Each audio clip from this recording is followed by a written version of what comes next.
묵상 기도하시겠습니다.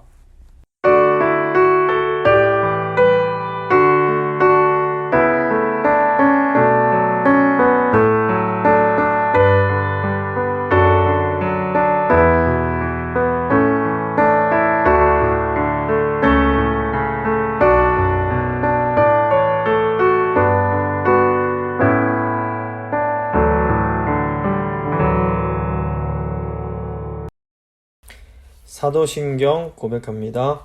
나는 전능하신 아버지 하나님, 천지의 창조주를 믿습니다.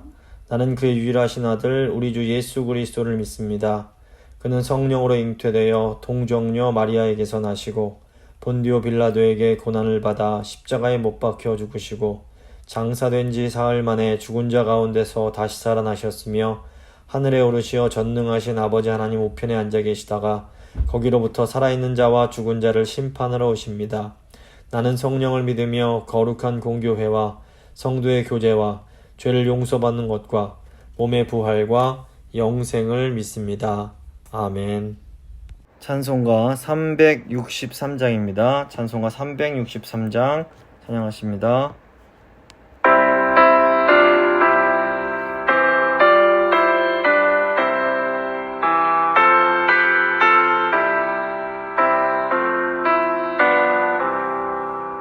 내가 깊은 곳에서 주를 불러아뢰니 주여 나의 간구를 들어주심 바라고 보좌 앞에 나가니 은혜 내려주소서. 주가 죄를 살피며 누가 능히 서리요.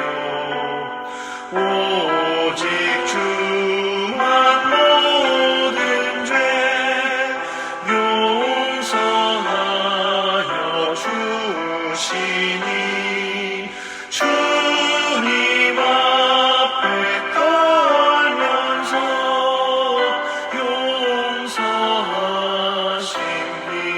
용서하십니다. 하수꾼이 새벽을 기다리고 바라듯 나의 영혼 주님만 간절하게 바라네. 이스라엘 백성아 주를 바라보아라. 주의 크신 은혜와 그의 능력 알아라. 주의 기쁜 은총에 우리 구원이 있으니 변함없는 주님만 믿고 기다릴지라.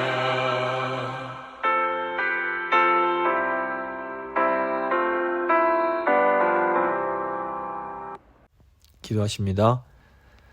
사랑 많으신 하나님 감사를 드립니다. 오늘도 이 3일 저녁에 또 이 아름다운 하나님 말씀 앞으로 저희를 초대해 주시니 감사를 드립니다.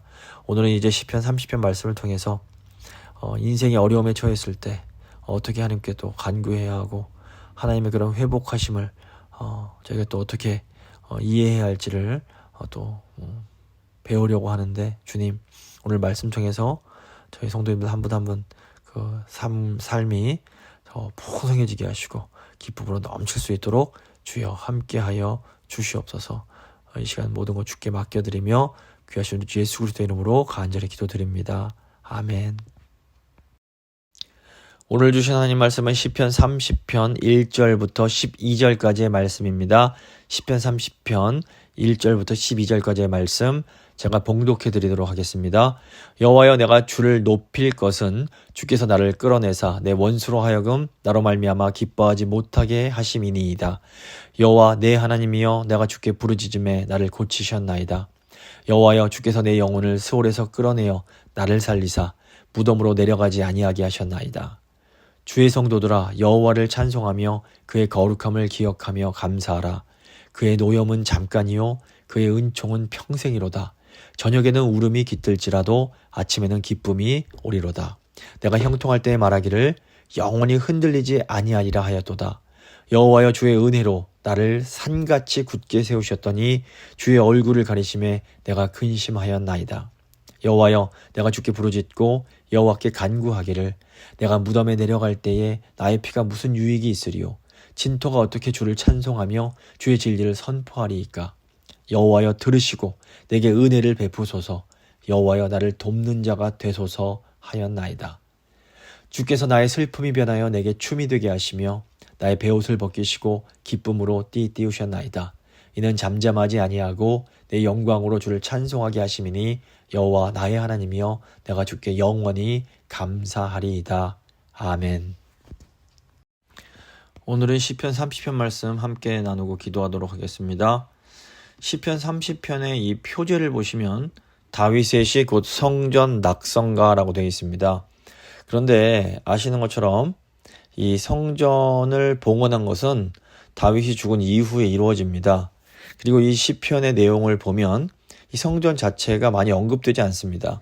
그래서 이 성경학자들은 이 다윗이 하나님께 어떤 개인적인 체험 후에 이 감사의 시를 지었는데 그 후대에 사람들이 이 시를 낙성식이라고 이름 붙인 것이다, 이렇게 생각을 합니다.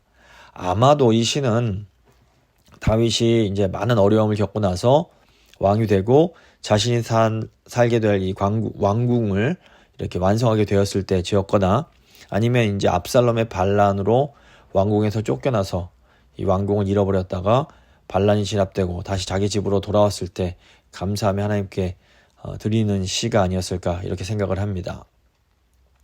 시편 30편에는 큰 어려움을 겪고 완전히 한번 몰락했다가 하나님의 도우심으로 다시 믿음으로 재기한 그런 이제 믿음의 사람이 하나님께 드리는 감사의 마음을 이렇게 반영하고 있다, 이렇게 볼 수 있습니다. 믿음의 사람들은 어려움 속에서 더욱더 하나님을 찾고 하나님께 매달림으로 다시 한번 인생의 출발점을 맞이하게 되는 경우가 있습니다. 어려운 시험을 통해서 처음보다 더 강하고 더 담대한 믿음을 갖게 되는 것입니다. 하나님을 믿는 사람들도 때로는 인간의 힘으로 어떻게 할 수 없는 그런 어려움을 당합니다. 중병에 걸리거나 빚으로 도산을 하거나 어떤 자리에서 내쫓기거나 감옥에 들어갈 정도의 큰 몰락을 경험하는 겁니다. 하지만 성도의 삶은 그런 실패로 인해서 완전히 끝나지 않습니다. 하나님의 도우심으로 인생의 밑바닥에서 다시 일어서서 잃었던 모든 것을 회복하고 되찾게 됩니다. 바로 이런 상황에서 성도는 오늘 본문에서 다윗이 드린 것 같은 그런 찬송을 하나님께 드릴 수 있게 됩니다. 우리가 평안할 때에는 이 예배의 소중함을 잘 모릅니다. 하지만 큰 재난 중에 모든 지위와 특권을 잃어버리고 이 밑바닥의 비참함을 경험한 사람들은 하나님이 나의 일상을 지켜주시는 것이 얼마나 큰 은혜요 복인지를 깊이 깨닫게 되는 것입니다. 1절 보시면 여호와여, 내가 주를 높일 것은 주께서 나를 끌어내사 내 원수로 하여금 나로 말미암아 기뻐하지 못하게 하심이니이다. 다윗이 이 원수에게 쫓기는 경험을 많이 했습니다. 젊은 시절에는 사울 왕이 다윗의 원수가 돼서 이렇게 다윗을 막 죽이려고 추격을 했습니다. 또 왕이 된 이후에도 이 아들 압살롬의 반란으로 인해서 다윗이 정권을 뺏기고 도망을 쳐야만 했던 그런 경험이 있습니다. 아마도 이때 다윗은 이제 내 인생은 끝났고 내 힘으로는 도저히 구렁텅이에서 빠져나올 수 없다, 이런 절망감을 느꼈을 겁니다. 그런데 이제 지금은 다윗이 그 기가 막힐 웅덩이에서 건져주신 하나님께 감사를 드리고 있습니다. 우리 성도들의 삶에도 전혀 생각지도 못한 어려움들이 발생합니다. 이 순간 우리는 정말로 어떤 밑바닥을 경험하게 되는데 잘 되던 일이 갑자기 여러 가지 외부적 환경 때문에 엉망이 되어버리거나 중병에 걸리거나 또는 가정이 박살나거나 이런 경험들을 하게 되는 겁니다. 이런 밑바닥의 상황에서 우리는 절망감과 함께 이제 내가 쓸모가 없구나 이런 좌절감을 느낍니다. 사람들이 더 이상 자기를 찾지 않고 이제 사용될 기회가 없을 거라는 그런 비참한 생각에 빠지게 되는 겁니다. 그런데 성도는 이 비참한 순간에 자기를 덮고 있던 오만과 고집의 가면을 벗어버리게 됩니다. 정말 하나님 앞에서 내가 아무것도 아닌데 이 자신만 믿고 교만하게 굴었음을 깨닫게 되는 겁니다. 자신의 작은 능력이나 권세를 믿고 날뛰었던 것이 얼마나 우습고 어리석은 일이었는지를 비로소 직면하게 되는 겁니다. 사실 잠깐만 이렇게 코와 입만 막아도 몇 분 안에 죽을 수밖에 없는 것이 인간의 목숨입니다. 이런 나약함을 깨달을 때에 우리가 진정으로 하나님 앞에 무릎을 꿇게 됩니다. 그리고 이렇게 우리가 얼마나 연약한지를 깨닫는 그 순간 하나님께서 우리에게 말씀으로 찾아오시고 우리를 만나주시는 겁니다. 성령께서 우리에게 은혜를 부어주시고 하나님의 사랑이 얼마나 크고 달콤한 것인지를 우리에게 깨닫게 하십니다. 사람들이 하는 간증을 들어보면 대부분 인생의 가장 어려운 밑바닥과 같은 그런 상황에서 하나님을 만납니다. 인생이 잘 풀리고 내 멋대로 잘 될 때 하나님을 만나는 경우는 거의 없습니다. 왜 하나님께서 우리를 인생의 밑바닥에서 만나 주시는 것일까요? 이때가 어떻게 보면 우리의 인생 중에서 가장 정직한 때이기 때문입니다. 우리는 밑바닥에 있을 때 비로소 사람의 헛된 영광을 알게 되고 모든 부요함이 하나님 안에 있다는 것을 알게 됩니다. 사실 우리가 누리는 모든 좋은 것들은 다 하나님의 것들입니다. 우리가 누리는 풍성함은 하나님이 우리에게 주신 것들입니다. 하나님께서는 우리가 이런 밑바닥의 상황으로 떨어지는 것을 보면서 즐거워하는 분이 결코 아니십니다. 그런데 우리는 이 밑바닥으로 가야만 나 자신으로부터 벗어나서 하나님 안에 있는 부요함을 볼 수 있게 됩니다. 감사한 것은 때가 되고 나면 하나님께서 우리가 잃어버렸던 것을 다시 회복시켜 주신다라는 겁니다. 2절 보시면 여호와 내 하나님이여 내가 주께 부르짖음에 나를 고치셨나이다. 감사한 것은 하나님께서 원수들이 나의 실패를 보고 기뻐하지 못하게 하신다라는 겁니다. 하나님은 우리를 다시 회복시켜 주심으로 악한 자의 생각이 틀렸다는 것을 보여주십니다. 그리고 더 기쁜 것은 하나님이 나를 믿고 다시 한번 주님을 섬길 수 있는 기회를 주시는 겁니다. 고난 가운데 하나님을 만나고 우리 믿음이 새롭게 된 것도 참 감사합니다. 그런데 하나님은 이제 우리를 회복시키심으로 한 번 더 주님을 섬기고 교회를 섬길 수 있는 기회를 주십니다. 이것은 하나님께서 우리를 믿어주시는 것이고 하나님께 영광 돌릴 수 있는 기회를 허락해 주시는 겁니다. 우리가 이거를 잘 알아야 됩니다. 3절 보시면 여호와여 주께서 내 영혼을 스올에서 끌어내어 나를 살리사 무덤으로 내려가지 아니하게 하셨나이다. 지금 다윗이 이 주님께서 내 영혼을 스올에서 저 깊은 구덩이에서 끌어내셨다 이렇게 말을 합니다. 우리가 어떤 실패를 하면 밑바닥으로 들어가면 몸은 살았지만 사회적으로는 완전히 죽은 것과 다름없는 그런 상태가 됩니다. 근데 하나님께서 우리를 이런 상황에서 건져 올리십니다. 다윗이 이제 이거를 내 영혼을 스올에서 끌어내사 이렇게 표현을 합니다. 근데 어떻게 이런 일들이 가능할 수 있을까요? 우리가 하나님을 새롭게 만날 때 우리 안에 생기는 기쁨이 있습니다. 이 기쁨으로 인해서 우리가 절망적인 상황에서 새로운 소망을 가지게 됩니다. 하나님께서 우리에게 소망을 주심으로 이 죽음으로 빨려 들어가고 있는 것 같은 이런 상황에서 우리를 건져내어 다시 살게 하시는 겁니다. 이렇게 한번 사회적으로 완전히 죽었다가 다시 사는 인생들이 있습니다. 이런 하나님의 은혜를 경험한 사람들은 하나님을 찬송할 수밖에 없는 겁니다. 4절 보시면 주의 성도들아 여호와를 찬송하며 그의 거룩함을 기억하며 감사하라. 다윗은 이제 다른 성도들에게 하나님을 찬송할 것을 권면합니다.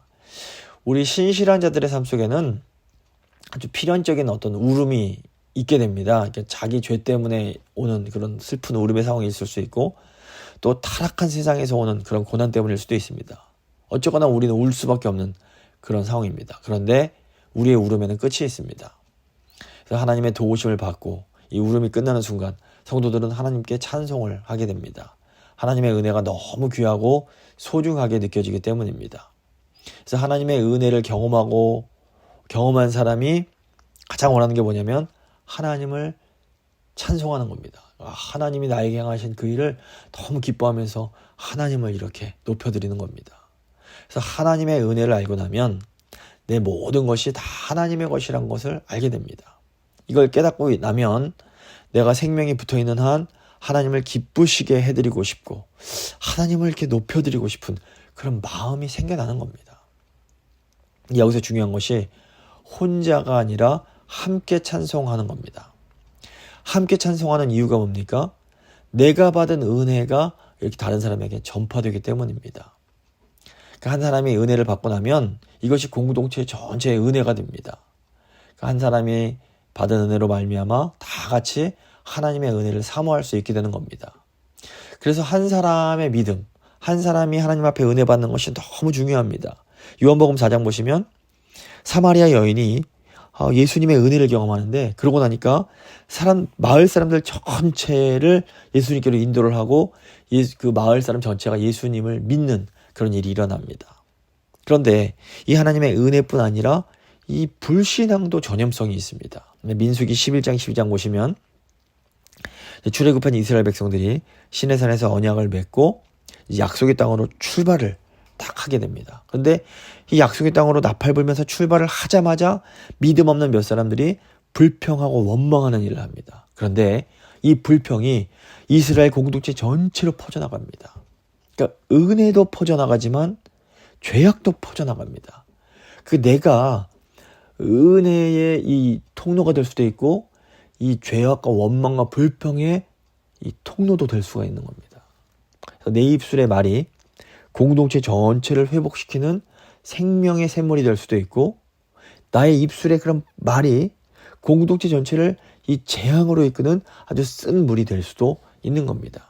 그래서 내 안에 은혜가 넘칠 때 우리는 나뿐 아니라 공동체 전체를 하나님의 은혜 안으로 이렇게 인도할 수 있습니다.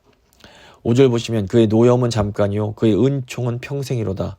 저녁에는 울음이 깃들일지라도 아침에는 기쁨이 오리로다.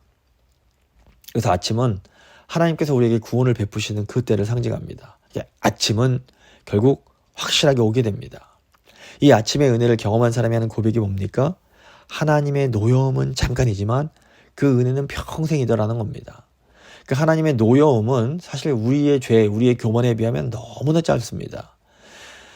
하나님은 우리에게 아주 잠깐 노하십니다. 그리고 그 후에는 우리에게 오랫도록 복을 주십니다. 그러니까 진노나 시련을 다 갚고도 남을 정도로 오랫동안 복을 주시는 겁니다. 이 저녁에는 울음이 깃들어도 아침에는 기쁨이 온다라는 것이 뭘 의미할까요? 저녁은 반드시 지나가고 반드시 아침이 오게 된다는 겁니다. 하나님의 은혜는 반드시 우리를 찾아옵니다. 하나님께서 우리에게 불필요하게 길게 어려움 주시지 않으십니다. 하나님은 정해진 시간이 되면 그 고통을 끝내시고 반드시 기쁨을 회복시켜 주십니다. 우리가 고난당하는 기간이 긴 것처럼 느껴집니다. 하지만 돌이켜보면 하나님의 연단의 시간은 아주 짧습니다. 그러니까 우리가 변화되지 않는 모습을 생각하면 더군다나 하나님의 연단이 그렇게 짧을 수가 없습니다. 이 하나님이 우리에게 주시는 시련의 특징이 후유증이 없다는 겁니다. 이 세상이 주는 고난, 세상이 주는 슬픔은 트라우마가 남습니다. 하지만 하나님께서 주시는 고난은 이 나중에 돌아보면 도리어 감사거리가 됩니다. 간증이 됩니다. 내가 그때 그 고난이 없었으면 지금의 내가 있을 수가 없다. 이런 고백을 하게 되는 겁니다. 고린도후서 7장 10절 보시면 하나님의 뜻대로 하는 근심은 후회할 것이 없는 구원에 이르게 하는 회개를 이루는 것이요 세상 근심은 사망을 이루는 것이니라. 이런 말씀을 합니다. 6절 7절 보시면 내가 형통할 때 말하기를 영원히 흔들리지 아니하리라 하였도다. 여호와여 주의 은혜로 나를 산같이 굳게 세우셨더니 주의 얼굴을 가리심에 내가 근심하였나이다. 하나님이 시련을 주시는 이유는 우리의 교만 때문입니다. 우리가 형통할 때에는 형통이 계속될 것처럼 이렇게 착각하기 쉽습니다. 하지만 사람을 산처럼 굳건하게 세우시는 분은 하나님이십니다. 하나님만이 우리에게 흔들리지 않는 안전을 주실 수 있습니다. 하나님께서 이 보살핌을 거두시면 우리는 즉시 무너져 내립니다. 그러니까 사람의 형통은 오직 하나님의 도우심으로만 가능합니다. 근데 다윗이 어느 순간 이 사실을 망각하고 자신을 어떤 주인처럼 생각을 했던 겁니다. 주의 은혜로 내 산을 굳게 세우셨다. 이것은 하나님의 도우심으로 어떤 정점까지 오른 겁니다. 다윗이 그냥 가장 높은 왕의 자리, 든든한 그 자리까지 오르게 된 겁니다. 근데 이제 다윗이 무의식적으로 이게 자기 힘으로 이게 된 거다. 뭐 이런 생각을 했던 것 같습니다. 물론 다윗이 머리로는, 의식적으로는 하나님이 나의 주인이시고 하나님이 모든 거 다 해주셨다. 머리로는 알고 있었습니다. 뭐 입술로도 하나님을 찬양했을 겁니다. 하지만 다윗이 자기도 모르는 새에 마치 자신이 잘한 것처럼, 자신이 주인인 것처럼 그런 행동을 했던 겁니다. 이때 이제 다 하나님께서 다윗에게 얼굴을 가리십니다. 그리고 다윗이 인생 최고의 자리에서 인생 밑바닥까지 곤두박질을 치게 됩니다. 결국 다윗이 이 원수에게 쫓겨서 유랑하는 신세가 됩니다. 이때가 돼서야 다윗이 비로소 자신의 교만을 깨닫고 하나님 앞에 무릎을 꿇고 다시 한번 하나님의 은혜를 간구하게 되는 겁니다. 근데 우리도 다윗과 너무 비슷합니다. 우리가 이 다윗처럼 무의식적으로 실수를 할 수가 있습니다. 그러니까 하나님의 은혜로 모든 것이 잘 풀리는 것처럼 보이면 어느새 저 밑바닥에 있던 교만이 스물스물 다시 올라오는 겁니다. 문제는 상황이 잘 풀리니까 우리가 하나님을 잘 섬기고 있구나 이런 착각을 하게 되는 겁니다. 자, 그렇다면 우리가 이 교만에 다시 빠진 것을 어떻게 알 수 있을까요? 우리가 교만해지면 내 마음대로 되지 않을 때 쉽게 화가 나고 불평을 하게 됩니다. 마음이 겸손해졌을 때에는 작은 일에 감사하게 됩니다.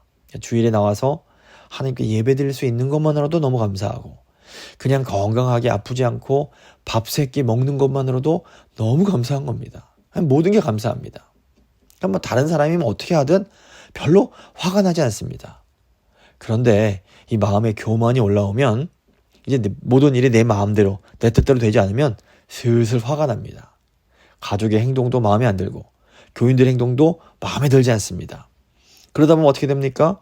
은영 중에 다시 다른 사람을 내 뜻대로 바꾸고 싶어 합니다. 다른 사람에게 잔소리도 하게 되고 자꾸 남들을 가르치고 싶어 합니다. 그런데 사실 세상에서 내 마음대로 바꿀 수 있는 사람은 딱 한 명밖에 없습니다. 그게 누구냐면 바로 자기 자신입니다. 그런데 나 자신도 바꾸려고 하면 너무너무 바꾸기가 어렵습니다. 하물며 다른 사람은 절대로 내 마음대로 안 바뀝니다.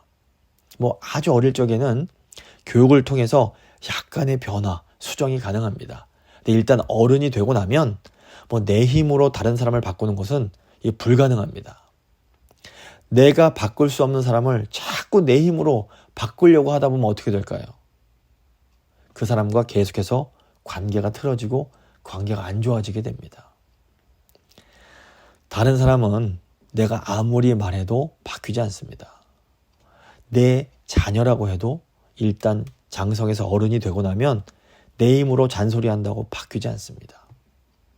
그런데 다른 사람이 변화될 수 있는 방법이 하나 있습니다. 하나님께서 그 사람을 바꿔주시는 겁니다. 그러므로 우리가 할 수 있는 건 딱 한 가지밖에 없습니다. 하나님께 간절히 기도하는 겁니다. 사실은 이게 나 자신도 마찬가지입니다. 내 힘으로는 나 자신도 바꾸는 게 너무너무 어렵습니다. 내가 변화되기 위해서도 하나님의 은혜가 절대적으로 필요합니다.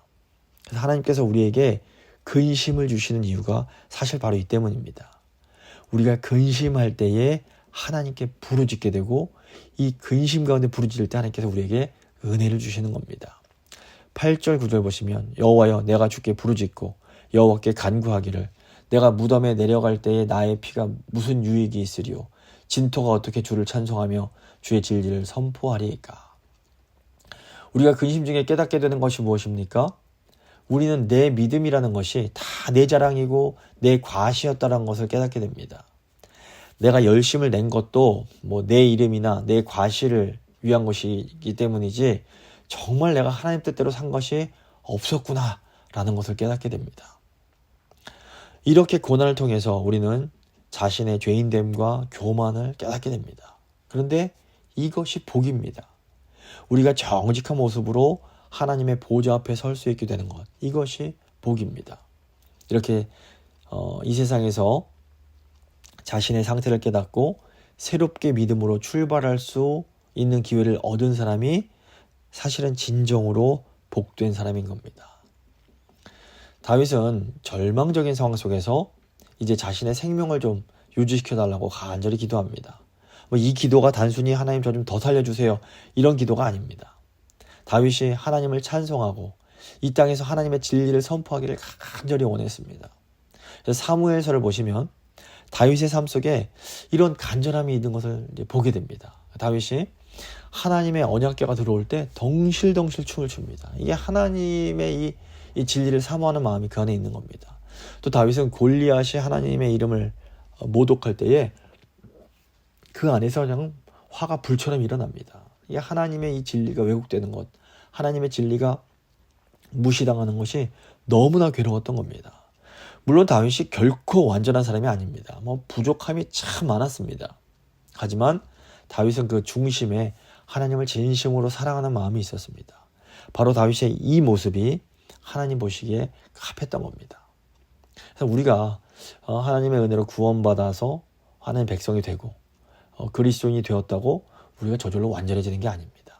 우리 삶이 여전히 부족함이 참 많습니다. 하지만 하나님의 은혜로 구원을 받고 나면 확실하게 변화되는 게 있습니다. 하나님의 은혜를 정말로 알고 나면 하나님을 진심으로 사랑할 수밖에 없게 됩니다. 예수님의 은혜가 너무 크기 때문에 주님을 정말로 사랑하게 되는 겁니다. 정말로 그렇게 돼서 정말 주님을 위해서 살고 싶은 마음이 이렇게 우리 가운데 생겨나게 됩니다. 너무나 여전히 부족하지만 그래도 주님을 기쁘시게 하고 싶은 그런 마음이 우리 안에 어떻게 강렬하게 생겨나게 됩니다. 근데 이런 마음이 있는 사람도 이 교만의 함정에는 빠집니다. 교만의 함정에 빠지면 어쩔 수 없이 저 밑바닥으로 떨어지게 됩니다. 이제 그러면 그 어려움 속에서 그 간절함으로 하나님 앞에 기도를 드리게 됩니다. 주님, 저 한 번만 용서해 주시고 한 번만 더 기회를 주시면 정말로 주님 위해 살고 싶습니다. 이런 기도를 드리게 되는 겁니다. 10절 보시면 여호와여 들으시고 내게 은혜를 베푸소서 여호와여 나를 돕는 자가 되소서 하였나이다. 그러니까 다윗이 다시 한번 기회를 주신 하나님을 이제 찬양을 합니다. 하나님께서 다시 한번 기회를 주시는 것은 이제 우리가 더 큰 상급을 받을 수 있는 기회를 이렇게 받는 것 같습니다. 열왕기하 20장 보시면 히스기야가 불치병에 걸립니다. 히스기야가 이때 하나님이 이미 정말 사랑하던 사람이었습니다. 이때 히스기야가 간절히 기도함으로 하나님께서 그 생명을 15년 더 연장을 시켜주십니다. 성도들에게 가장 비통한 것은 정말 하나님 앞에 곧 서야 되는데 주님이 산 게 아무것도 없는 것처럼 느껴지는 겁니다. 이때 성도가 통곡하면서 주님 제가 한 번만 더 주님께 쓰임받을 수 있는 그런 기회를 주십시오. 이런 이제 기도를 하게 됩니다. 그러면 하나님께서 다시 회복시켜 주시고 기회를 주시는 겁니다. 이것은 하나님 앞에서 더 큰 상급을 받을 수 있는 기회입니다. 내 모든 것이 하나님께 달려있음을 깨달을 때 우리는 다른 욕심을 버리고 전심으로 하나님께 헌신하게 됩니다. 다윗은 사울 왕의 손에서 건짐을 받고 유다의 왕이 됩니다. 그런데 시간이 지나고 이 사무엘하 15장을 보시면 이 다윗의 아들 압살롬이 반역을 이제 일으킵니다.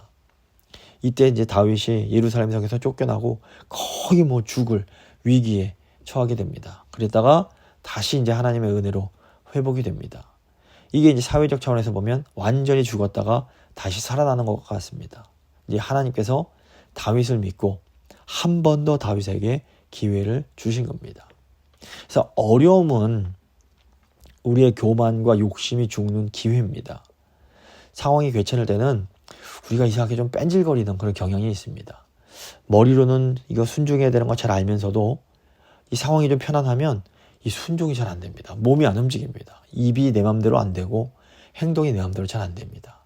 근데 또 이게 정말 어려움이 닥치면 이때 겸손하게 하나님 손에 꽉 붙들리게 되는 겁니다. 이런 의미에서 어려움은 우리가 하나님의 손에 붙들리는 아주 중요한 기회가 됩니다. 성도는 고난을 통해서 하나님과 하나로 이렇게 연합이 되는 겁니다. 우리가 하나님과 연합하면 다시 하나님의 도우심으로 회복이 됩니다. 이것은 이 성도의 시련은 하나님의 어떤 심판이 아니고 연단이란 것을, 훈련이란 것을 우리에게 보여줍니다. 시련은 우리에게 이제는 하나님의 도우심으로 살겠다라고 다짐하는 그런 아주 중요한 계기가 됩니다. 11절 보시면 주께서 나의 슬픔이 변하여 내게 춤이 되게 하시며 나의 베옷을 벗기시고 기쁨으로 띠우셨나이다 고백합니다. 시련을 통과하고 나면 하나님이 다시 복을 내려주십니다. 우리의 슬픔의 베옷을 벗기시고 슬픔이 변하여 춤이 되게 하시며 기쁨의 띠를 띄워주시는 겁니다. 우리가 슬퍼했던 것 이상으로 우리를 기뻐하게 하시고 우리가 눈물을 흘렸던 것 이상으로 큰 복을 허락해 주십니다. 12절 보시면 이는 잠잠하지 아니하고 내 영광으로 주를 찬송하게 하심이니 여호와 나의 하나님이여 내가 주께 영원히 감사하리이다. 하나님께서 우리를 회복시키실 때에 우리는 우리를 향한 하나님의 뜻을 깨닫게 됩니다. 그래서 하나님을 드러내고 하나님의 은혜를 선포하는 겁니다. 여기서 지금 내 영광으로 주를 찬송하게 하심이라 이렇게 말을 하는데 내 영광은 이 시편에서 그 사람의 전 존재를 가리키는 어떤 시적인 용어라고 볼 수 있습니다. 그러니까 하나님의 은혜를 깨닫게 되면 그냥 입술로 찬양하는 것이 아니라 우리의 온 존재로 하나님을 찬양하게 되는 겁니다. 결국 하나님의 백성들은 시련을 통해서 더 하나님과 가까워지는 것을 경험합니다. 그리고 하나님께 붙들려서 하나님의 능력을 드러내는 그런 삶을 살게 됩니다. 이런 의미에서 다윗이 훗날 고난이 내게 유익이라 이런 고백을 할 수 있었던 것입니다. 말씀을 마무리 짓도록 하겠습니다. 다윗이 이제 인생 중에서 큰 어려움과 슬픔, 인생의 밑바닥을 경험을 합니다. 그런데 이 인생의 밑바닥에서 다윗이 하나님께 기도함으로 하나님의 은혜를 경험하고 슬픔이 기쁨으로 변하는 그런 체험을 하게 됩니다. 이 체험을 통해서 다윗은 자신과 함께 예배하는 모든 자들이 함께 하나님을 찬송하고 하나님께 영원히 감사할 것을 소망하면서 노래를 했던 겁니다. 우리에게도 이 경험이 반드시 필요합니다. 하나님께서 우리가 고난당하는 것, 인생의 밑바닥으로 떨어지는 것 결코 기뻐하지 않으십니다. 하지만 우리가 이상하게도 밑바닥으로 내려가야 겸손해지고 정말 진실된 모습으로 하나님께 이렇게 간구하게 됩니다. 우리 이렇게 하나님께 간구할 때 하나님이 우리에게 은혜 베푸시고 우리에게 놀라운 회복을 경험하게 하십니다. 그래서 우리가 한번 기도하실 때 하나님의 은혜로 우리의 슬픔이 기쁨으로 변화되는 이 경험을 하기 원합니다. 한번 간절한 마음으로 기도하도록 하겠습니다.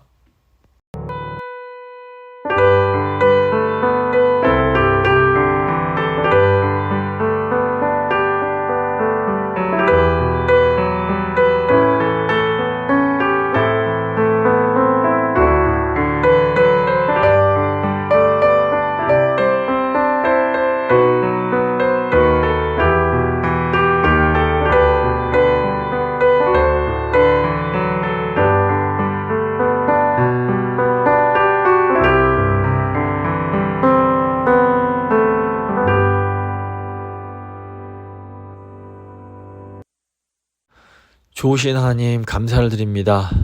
저희는 참 연약하여서 하나님 앞에 늘 겸손하기 원하지만 조금만 상황이 좋아지면 또 다시 제 안에 있는 교만이 저에게로 올라옵니다.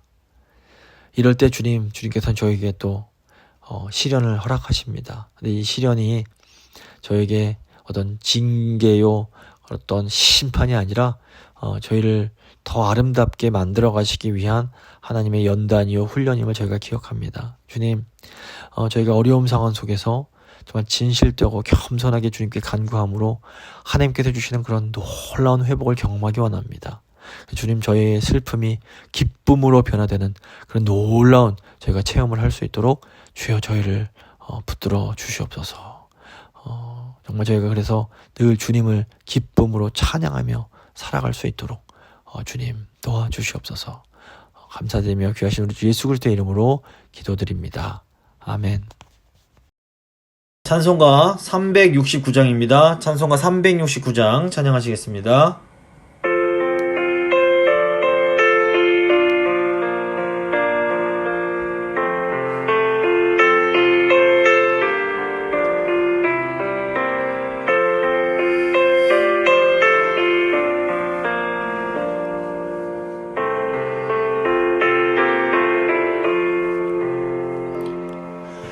죄짐 맡은 우리 구주 어찌 좋은 친구인지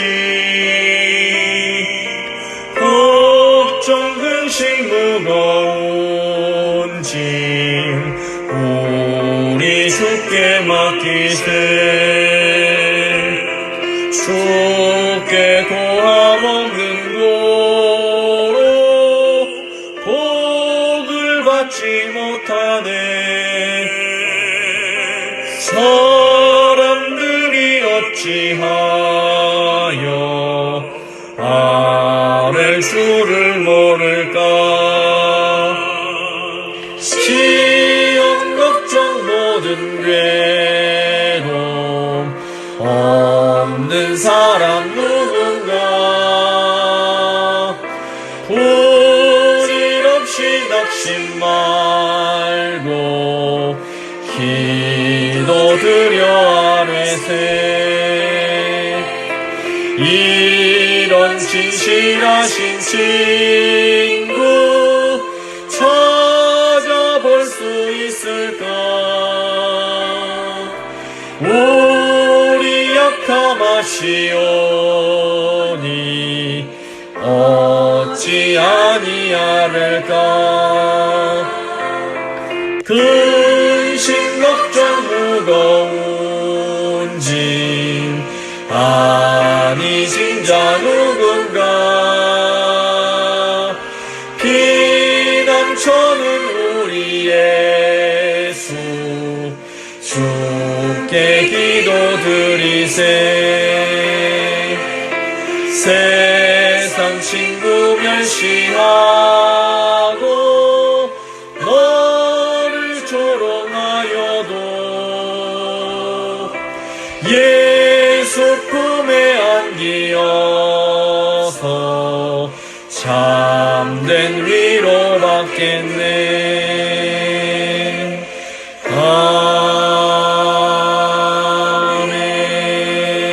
아멘. 주님 가르쳐 주신 기도로 예배 마치도록 하겠습니다. 하늘에 계신 우리 아버지, 아버지의 이름을 거룩하게 하시며 아버지의 나라가 오게 하시며 아버지의 뜻이 하늘에서와 같이 땅에서도 이루어지게 하소서. 오늘 우리에게 일용할 양식을 주시고 우리가 우리에게 잘못한 사람을 용서해 준 것 같이 우리 죄를 용서하여 주시고 우리를 시험에 빠지지 않게 하시고 악에서 구하소서. 나라와 권능과 영광이 영원히 아버지의 것입니다. 아멘.